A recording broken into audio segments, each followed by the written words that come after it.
The Boca Raton Historical Society and Museum, founded in 1972, is a nonprofit membership organization dedicated to preserving the past to enrich the future. The Historical Society is building a legacy in our community by collecting and sharing our local history. The current project is documenting the Jewish history of Boca Raton. Hi, I'm Barry Podolsky, and I came to Boca Raton in 1987. And I'm Sandy Altner. Thank you very much, Barry, for being here today. I am a volunteer interviewer with the Boca Raton Historical Society and Museum. Today is November 18th, 2015, and we are in the wonderful television studios in the communications department of Lynn University. And this project to collect the oral histories of the Jewish community in Boca Raton has brought us so many different kinds of stories. I'd like to start with, first of all, learning why it is that you came to Boca. Okay, interesting story. I was living in North Miami Beach at the time, and I had a business opportunity that, although not that far away, was sufficiently far. It was in the Delray Beach area to need to relocate as opposed to driving home each day. And so based on that business opportunity, we relocated from North Miami Beach up here. Let's go back a little step further then. You came from, before you were in Miami, where were you? And why is it that you decided to come to South Florida and join the Jewish community here? Okay. My wife and I are originally from Chicago, but at the time we were living in Seattle, Washington. I had finished graduate school at the University of Washington in Seattle and started my career as a CPA in one of what used to be known as the Big Eight CPA firms, down to 4 now. And very happily enjoying the life of Seattle and my professional life. But for us, we made the decision that we wanted to have children, and we both grew up in families where our grandparents were part of our daily life. My parents were still in Chicago, as were her parents. They both indicated a desire to move south to Florida, visited us in Seattle and basically said, that's not going to be our retirement location. And so my parents then moved down, and we decided before we started to have kids, why not relocate? So I asked the firm I was working with at the time, would they relocate me to their Miami office? And they said yes. So we relocated to Miami, and then my in-laws moved down as well. And they lived in the Miami area as well? They did. So we accomplished the goal of getting the family together and having grandparents in our children's lives as they grew up. What would you say at the time that you moved to, so that was in 1976, correct? Correct. Okay, so from 1976 till 1987, you were in Miami Beach. North Miami Beach, yes. Miami. Did you see a big change in how would you describe what the Jewish community was in North Miami Beach at that time? Well, the Dade County Jewish community was interesting. It was divided. There was the South Dade and there was the North Dade. And then the in-between really didn't have a Jewish community anymore, which is where it originally started.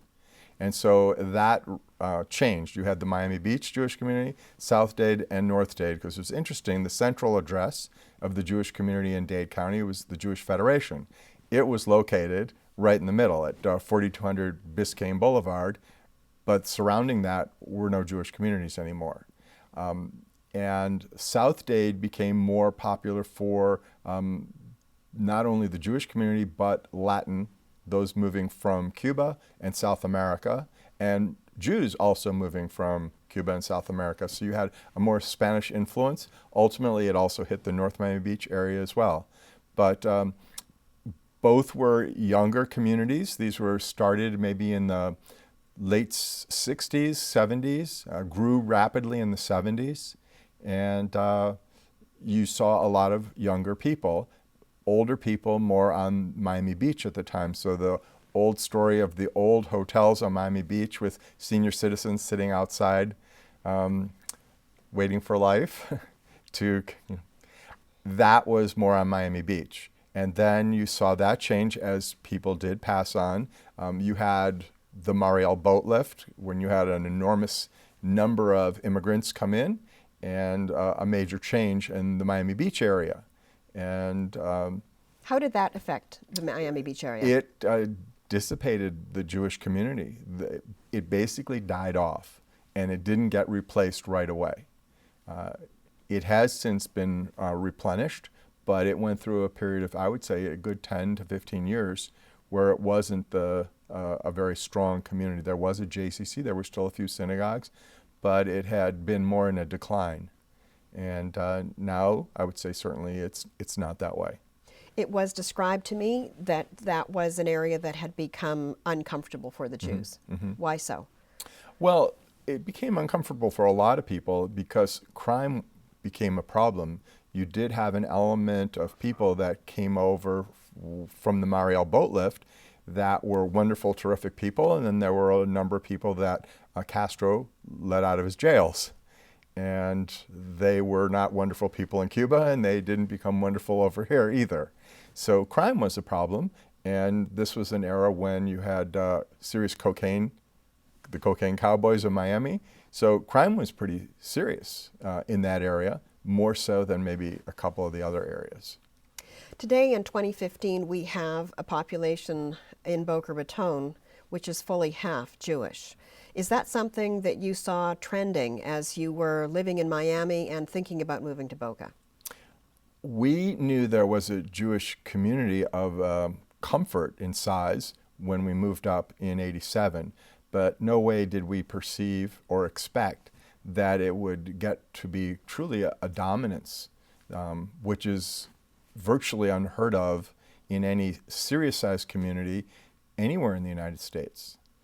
So this is a very unique percentage. My wife and I grew up in a suburb of Chicago that was called Skokie, Illinois, and it had a high percentage of Jewish people, but still nowhere near 50%. I mean, if you had 25, 30%, that was considered major, massive. To think that you could reach 50%, I don't believe there is another place in the United States that has that kind of percentage.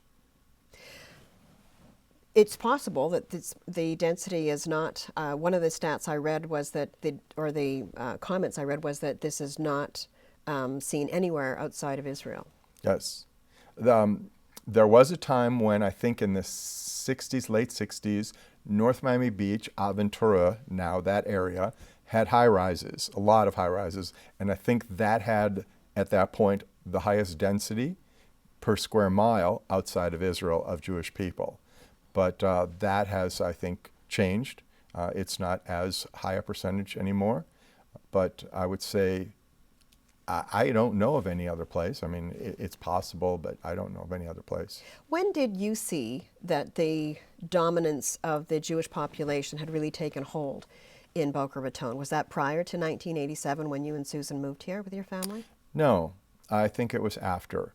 I think one of the major components was when the Jewish Federation, which was on the east side in a fairly small facility, had purchased land, or actually was donated, and built their campus on 441 just off Glades.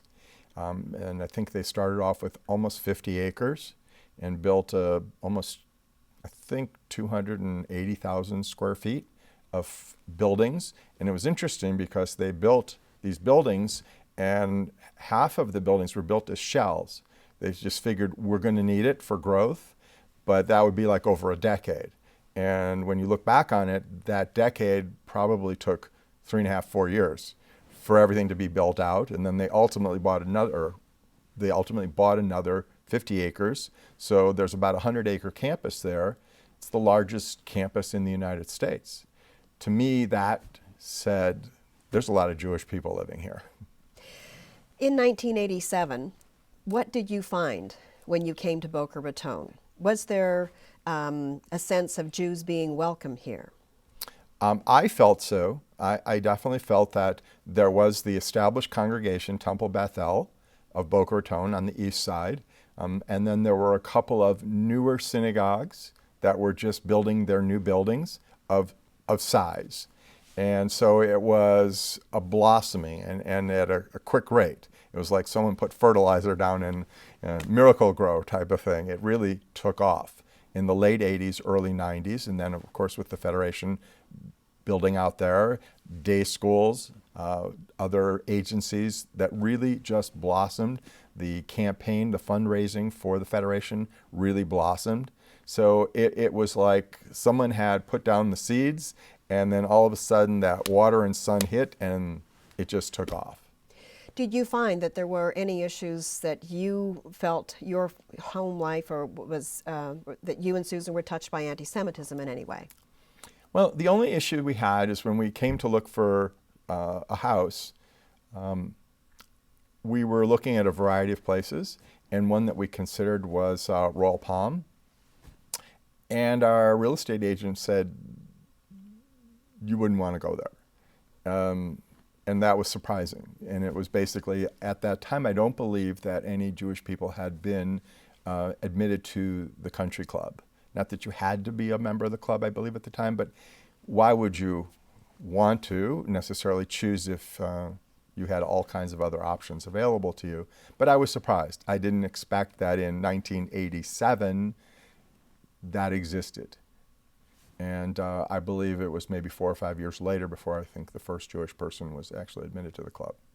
Do you think that same sentiment is still here in this community?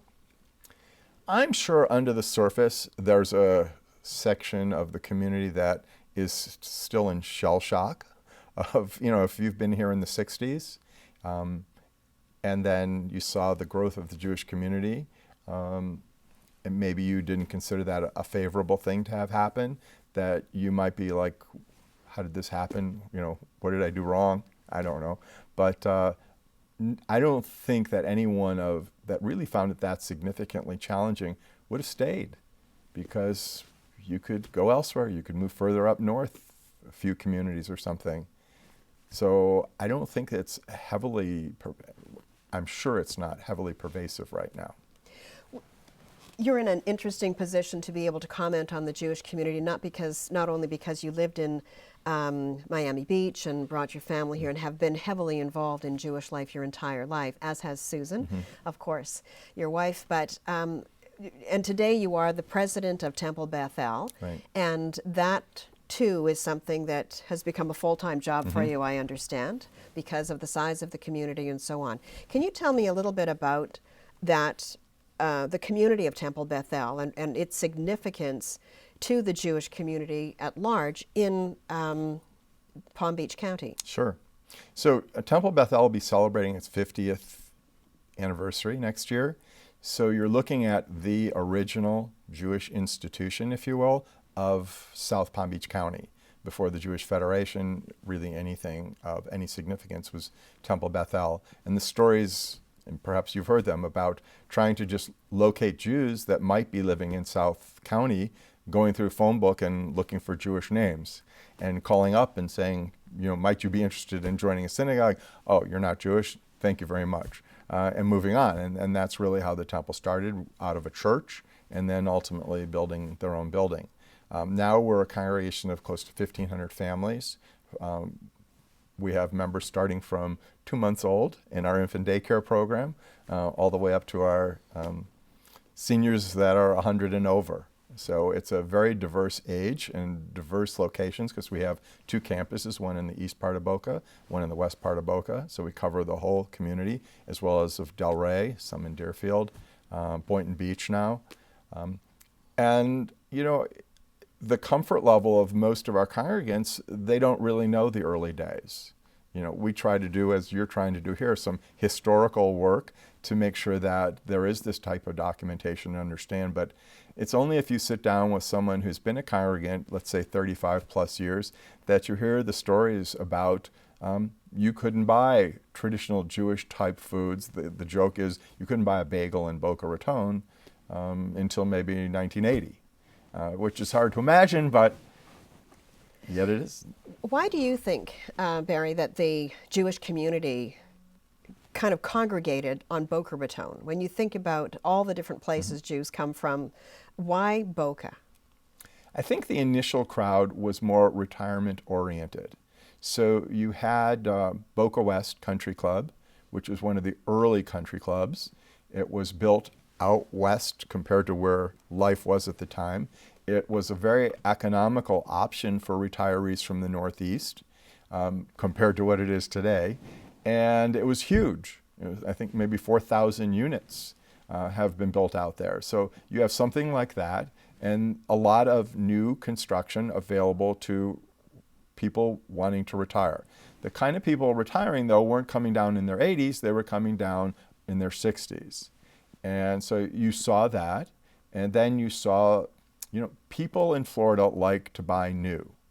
It's just one of those things. You live in Connecticut and you want that 100-year-old house. You move to Florida and you want an hour-old house. And the thought that it's been occupied before doesn't work.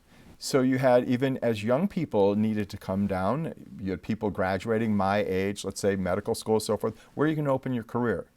So this was a new burgeoning area, and it just was a rapid ramp up of growth for both age groups. More country clubs were built, more new communities. You had, real estate's a huge issue in Florida, the residential real estate growth, and you had all these new communities, many guarded communities, many not, but with good quality developers, great opportunities for people to relocate.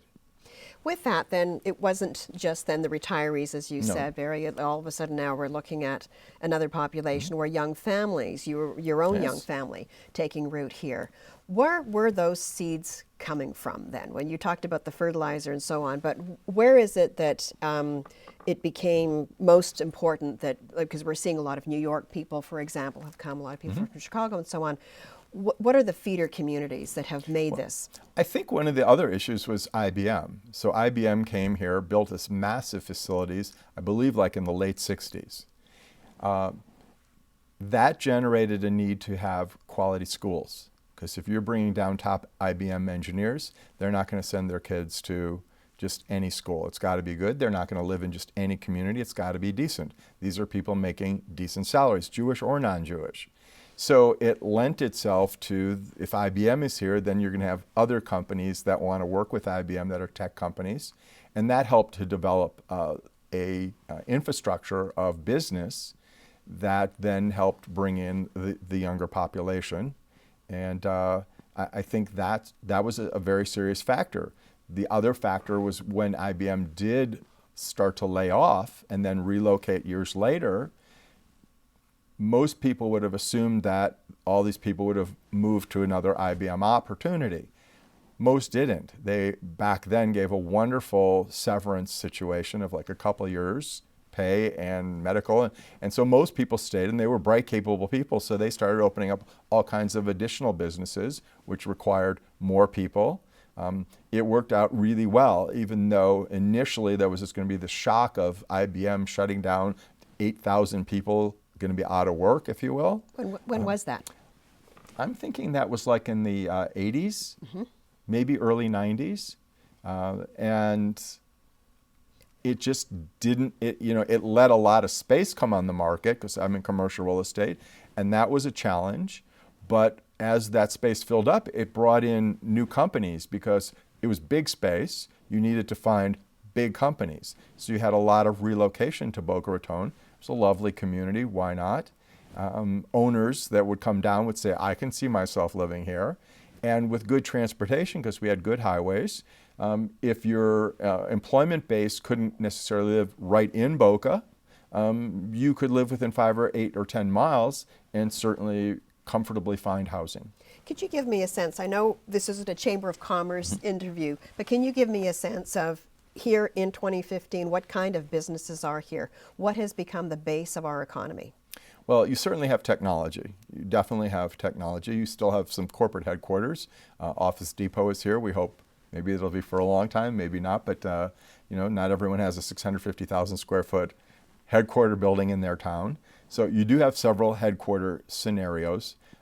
Financial services is still also very strong. You have, due to the, I'll call it wealth level of the surrounding community, and it isn't just Boca, Delray certainly has that as well, a lot of financial services, but a lot of technology, and I would say a lot of financial services.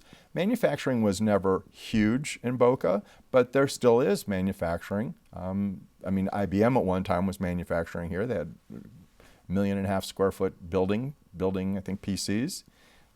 But I think those would probably be, if you ask the chamber, they'll certainly know better than I, but that those are probably two of the bigger industries, financial services and. Is this, we always talk about snowbirds in Boca, but we don't necessarily talk about tourism. Do you think that the snowbirds are, I mean, obviously that makes a major contribution to our economy, but even within the Jewish populations, has this become a destination of choice for those who are just looking for winter? Okay. Yes, because the country club communities especially that were built provide a lifestyle. And so what a lot of people want is when they would come down and they're going to spend 3-4 months, you want the weather, because you start off with the weather, you want amenities, and they all have, whether it's golf or tennis, and then you want to, how do you have friends? If you're not living in, I'll call it some type of community, it's hard to start making friends. So often we make friends through our children when they're going to school, but this is not where these people are at life. You join and move into a country club, and your friendship base can grow very quickly and very easily. So I think that's why people tend to choose that. And because we have so many, it's a magnet. I mean, if you look around in other parts of the United States, for our size, to have the number of country clubs that we have that are residential, because up north you have a lot of country clubs, but it's just the club. You still live at home. Your home is separate from there. Here they're not. Most of our clubs are residential clubs.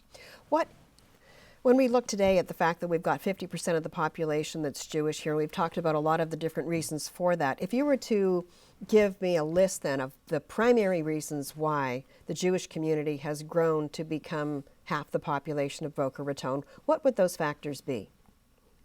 Well, I think once you have a certain base population of Jewish people, they have friends. So they come down, they see, and so you know it's quote unquote a safe place, a place where you're going to find other Jewish people if that's an important component for you. And so it builds up based on that solid base that exists.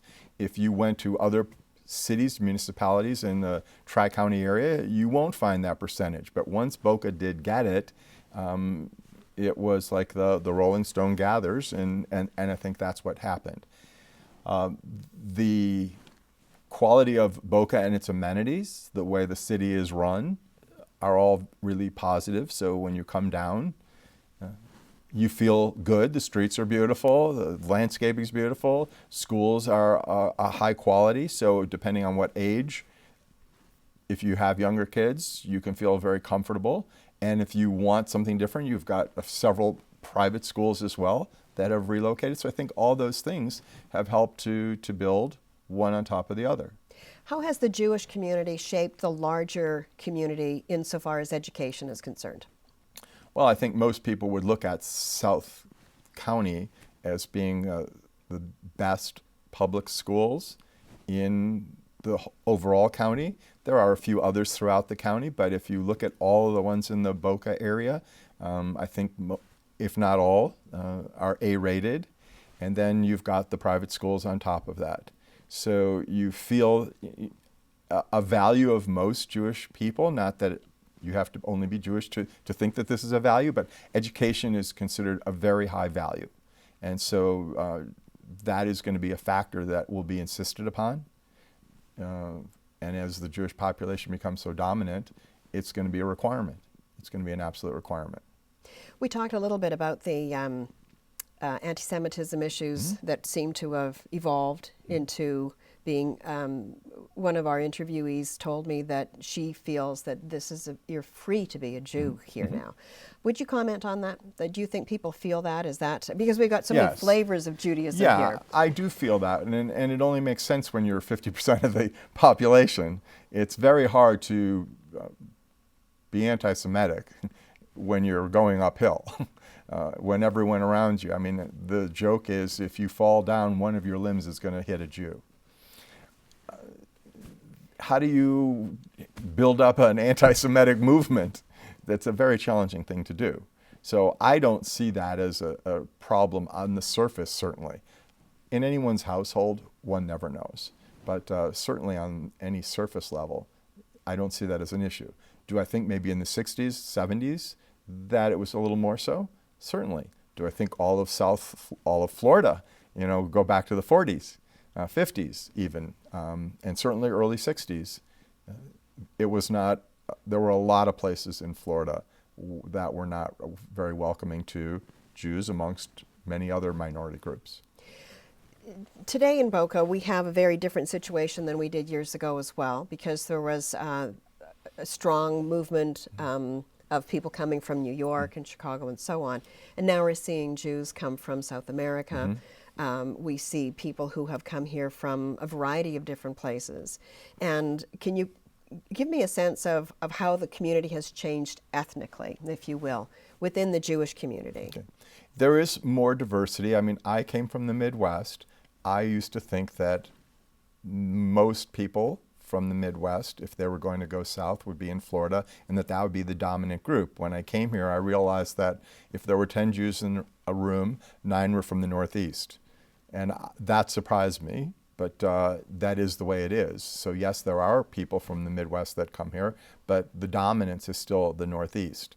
And that still exists today. The fact that there's that there are other sources, whether they be European or South American, Russian, the resettlements of people early in the 90s, as well as subsequent to that, of people that weren't resettled but have the wherewithal and freedom to come over.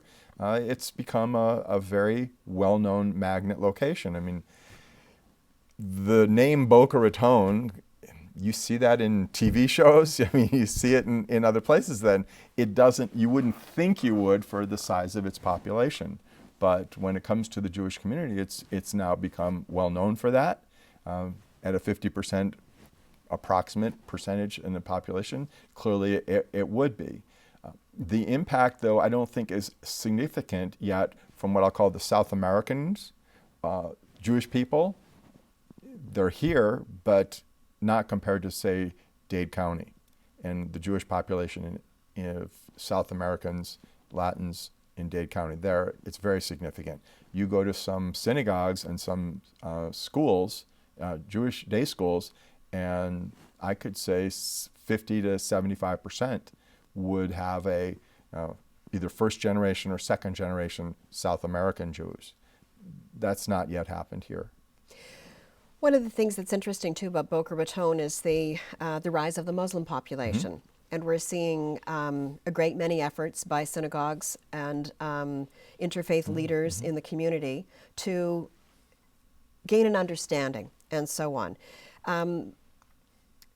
There's also a sense of some people having now, especially we're just days out of the bombings in Paris and so on, that there is what some people would describe as an anxiety that exists in this community. Can you comment on that as the president of the major synagogue here, Temple Beth El?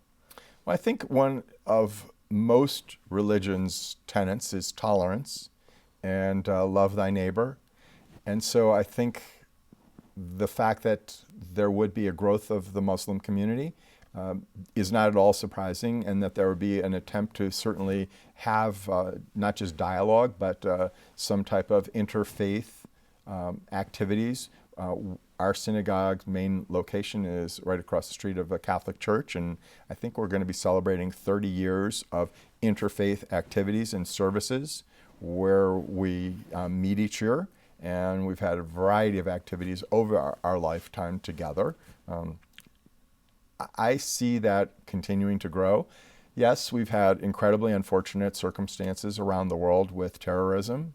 And yes, there's no question that a significant amount of that terrorism tends to be related to Islam, the Muslim religion. But I think that most people recognize that that's not the dominance of the religion. All religions have had their moments and continue to, from an extreme component. And I think in our town, there's an understanding that that's not the typical. And a great community is a community that knows and gets to know each other. And fear is usually from the unknown. So if you get to know each other, that fear and anxiety tends to dissipate. When we look at the many opportunities that there are here in Boca Raton, we were talking earlier about there being a retirement community that started it. Now young families have come. Do you have, and we have so many of us, We see our children are raised with great schools, then they go off. What happens in the sense of the younger population? Do you have concerns that the younger population will be raised in Boca Raton and then go elsewhere to make their lives? By and large, they have. So it isn't an issue of will they. By and large, they have. But what's happened in the last 10 years is with the growth of Fort Lauderdale, Miami, and even in Boca Raton, you're starting to see job opportunities that many of younger people will now consider, that there's enough business that offer entry level for college educated kids, because by and large you have a very high percentage of the kids graduating college. So we're seeing that. At our synagogue maybe 15 years ago, if you said, how many three-generation families do we have? This hand had more fingers than the number of families. Now I think we probably have 20, 25 families. Our infant daycare, I can think of 3 or 4 babies in there that are third generation to our congregation, where they're all living in. So I think it's starting to provide a good alternative. Is it going to be the majority? No, it's not. I mean, I have a child that went away to college and is happily still there, 18 years later in another city. Do I think that she'll come back? No. Do I think she could if she wanted to from a business standpoint? It's doable, but I don't think when you start to look at some of the competing cities, the New Yorks, the Chicagos, Atlantas, Philadelphia, San Francisco, whatever, we have a long way, and quite frankly, I don't think that's what we're trying to become. I don't. What are the most significant changes then in the Boca Raton community since you and Susan have moved your family here? Well, certainly population size. The overall population has grown probably double. I can tell you that we used to live off of Glades Road near the Turnpike, and in the summertime, you could lie down on Glades Road.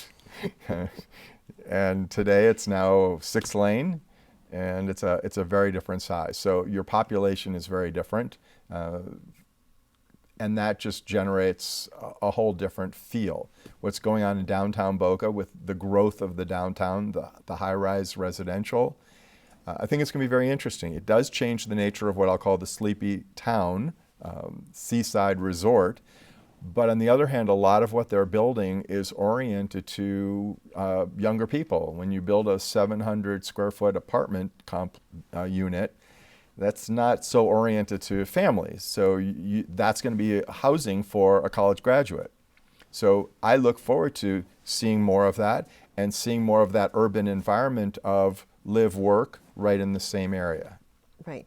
When we look at the changes that have happened here in Boca Raton, and it's so fascinating to see how the community has grown with wealth, with opportunity, with business, the business climate, with the desire and market for upscale housing, all of these different things in schools, or many, many things that exist here.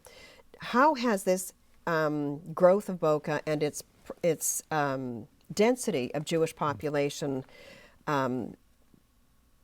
has it propelled Boca to become a leader nationally in terms of the Jewish community on a national and an international scale? So I would say yes to that. I think that if you look at a lot of the people that are involved, whether it be on the synagogue level or the Jewish Federation level, or some of the particular agencies, many who have become the leader, the president, after they finish, you don't tend to do it the second time. And so what do you look for? You look for the next platform, and that platform is often the national and international level. So if you look at a lot of our leaders at Federation or in the synagogue movement, they're now at the national level doing something similar, but in a much broader impact. If you were with the Chamber of Commerce and had an opportunity to talk to people about, should I go to Boca or should I go someplace else, what would you say to someone who is not coming here because they have family here, someone who is perhaps looking to invest in a business, bring a business here, bring a young family here? What would be the attraction? So you have great schools, and you have great amenities, and you have great housing opportunities.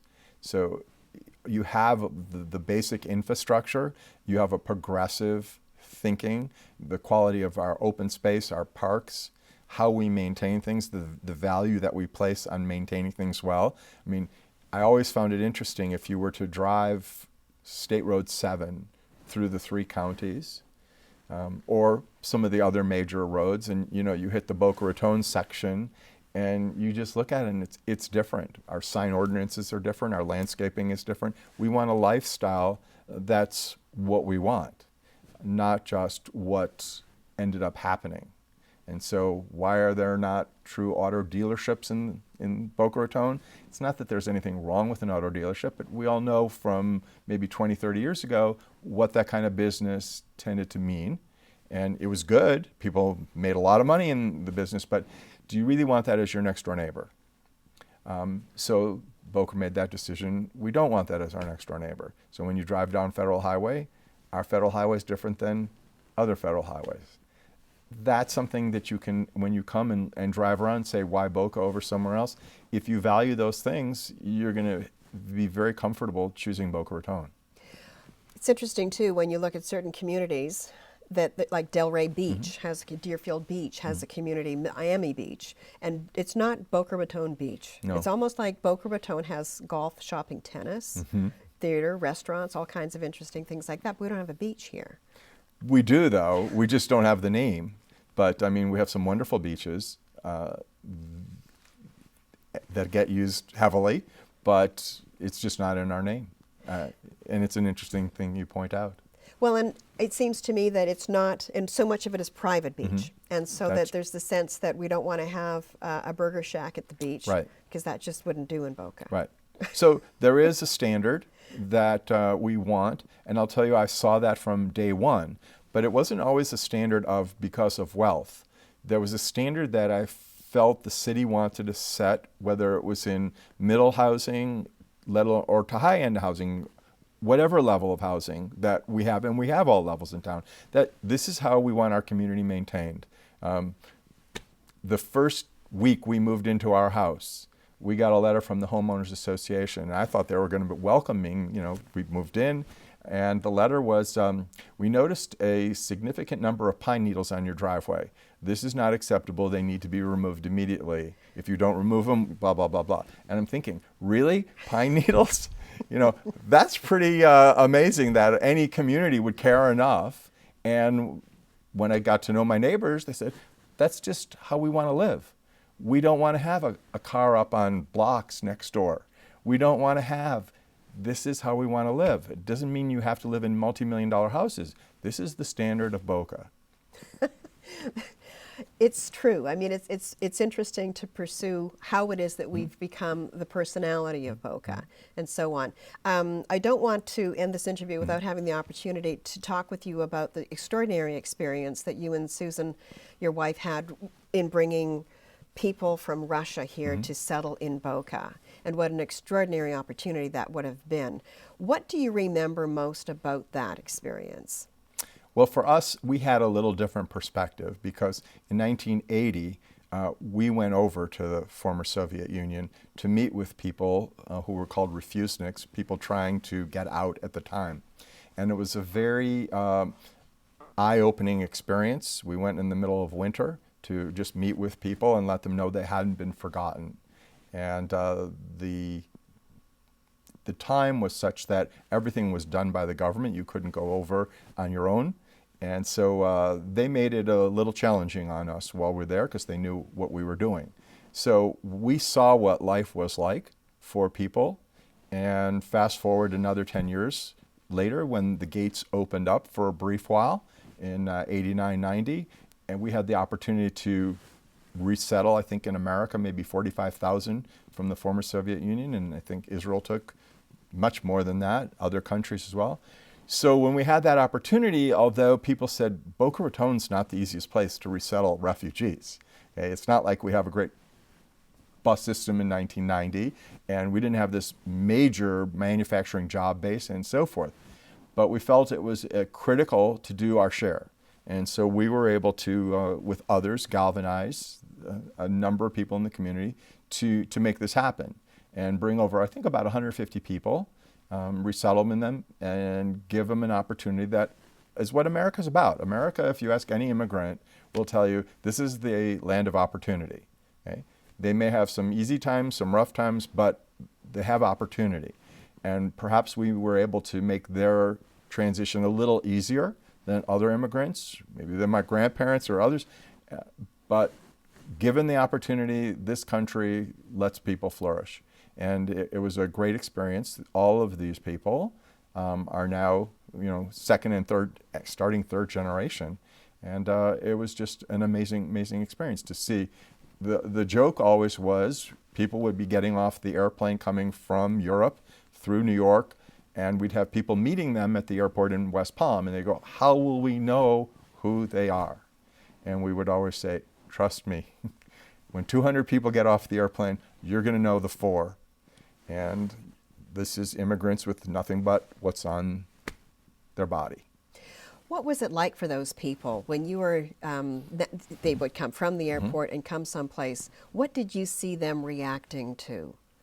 Well, certainly quite a beautiful setting when they would see daylight, but what we tried to do for every family was provide them immediately with an apartment.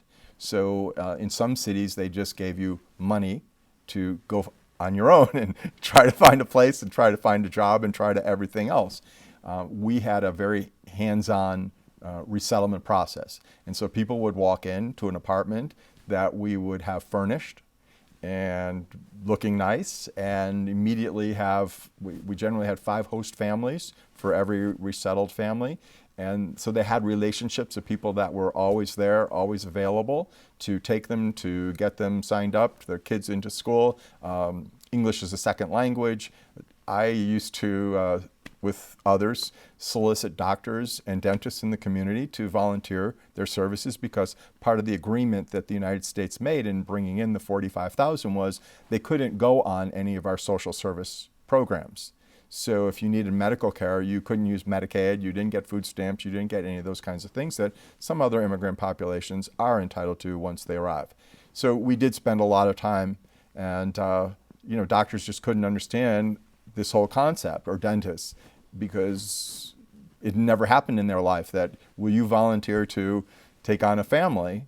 And it galvanized the community. It very much galvanized the community. So the response was positive. It was very positive.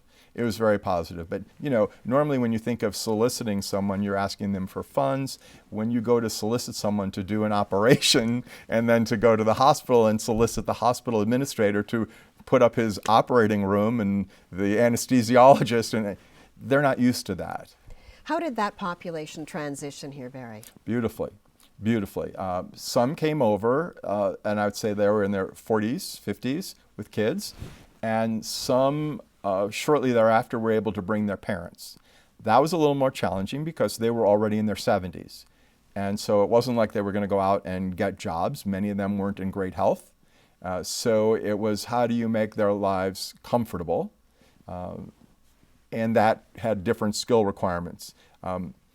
You can't imagine, one of the things we had was acculturation. So we would take people to a grocery store. Well, having been to Russia, I saw what it was like. You didn't have a Publix, an Albertsons, something like that. And they would walk in, and of course the eyes would go like this.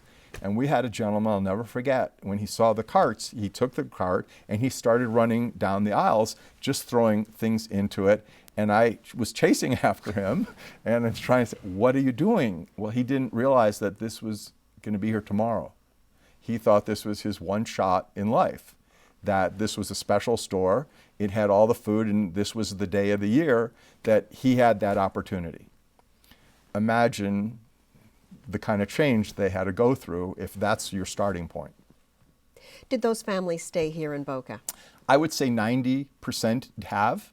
A few ended up relocating up north because as other family members came in and were relocated, say, to Boston or New York, after a period of time, they decided they wanted that reunification.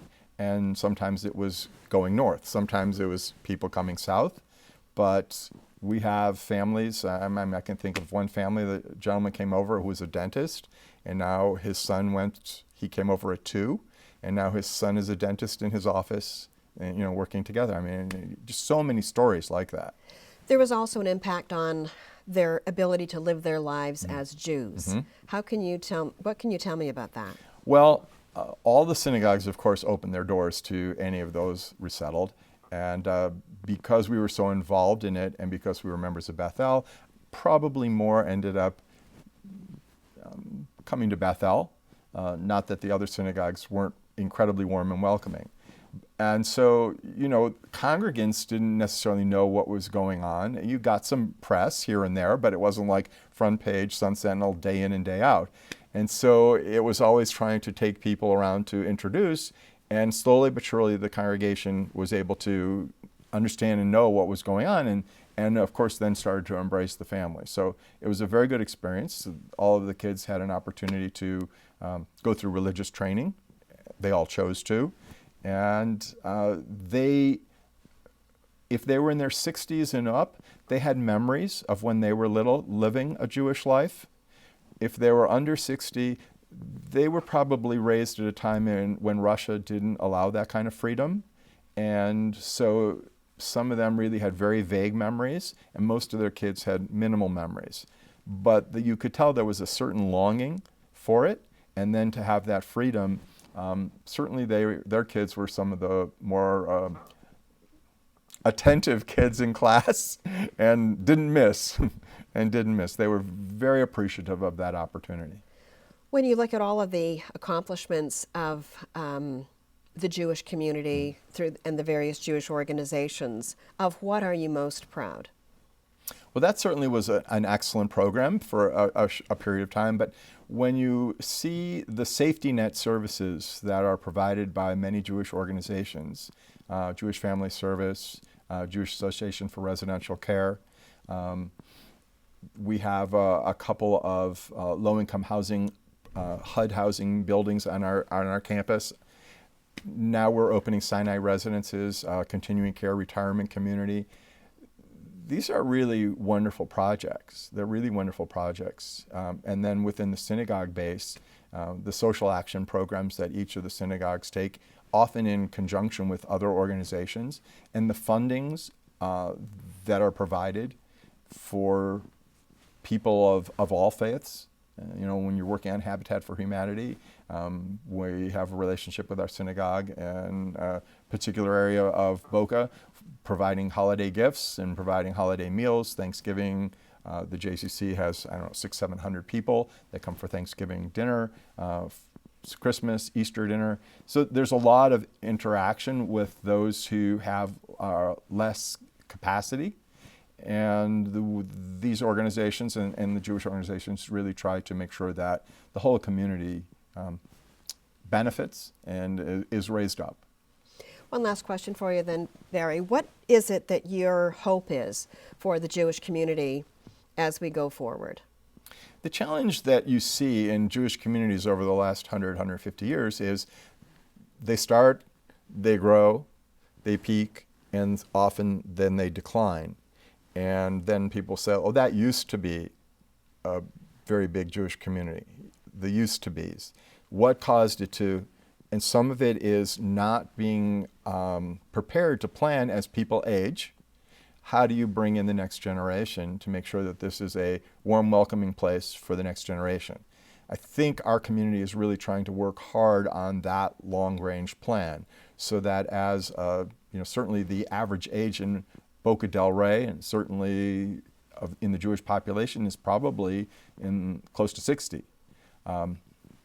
You need to be thinking what's going to happen when, hopefully it's many, many, many years from now, but when that group isn't in their housing, what's going to replace?